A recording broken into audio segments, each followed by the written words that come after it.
नाज़रीन हमारी सी रहा खबरचार वेब टीवी यहाँ आयशा हैदर रिपोर्ट यूसुफ रंज के मुताबिक नाज़रीन नवाब वली मोहम्मद भरसा बलदियाती इलेक्शन के सिलसिले में मुख्तलिफ उम्मीदवार नामजदगी फार्म वसूल करण जो सिलसिलो शुरू थी वियो आहे जॾहिं त इलेक्शन कमीशन पारां पहिरें मरहले में तालके काज़ी अहमद जे यूनियन काउंसिल्स जंहिंमें यूसी सावड़ी यूसी मनहड़ो यूसी सन यूसी हबीरी यूसी चारड़ो यूसी महराड़ो ते असिस्टेंट कमिश्नर हाफिज ज़ीशान अहमद के आरओ मुकर्रर कियो वियो वधीक तफ़सील मालूम कयूं था खबरचार जे सीनियर नुमाइंदे यूसुफ रंज सां।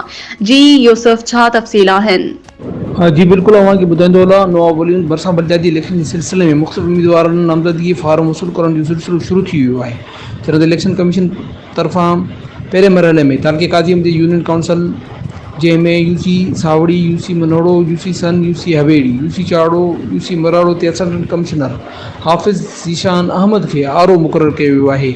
इलेक्शन कमीशन ऑफ पाकिस्तान पारां मुक़रर कयल आरओज़ ऐं आरओ वटि नामज़दगी फार्म वसूल करण जो सिलसिलो शुरू थी वियो आहे। हिन इलेक्शन में मुख़्तलिफ़ बिरादरी जॻह मुस्लिम समेत सियासी समाजी अॻुवाननि बि पंहिंजी पार्टी वटि चेयरमैन ज़िले काउंसलरनि जी सीट लाइ दरख़्वास्तूं जमा करायूं आहिनि।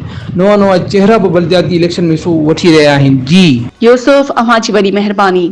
नाज़रीन ॾिसंदा रहो खबरचार वेब टीवी ऐं पढ़ंदा रहो खबरचार अख़बार।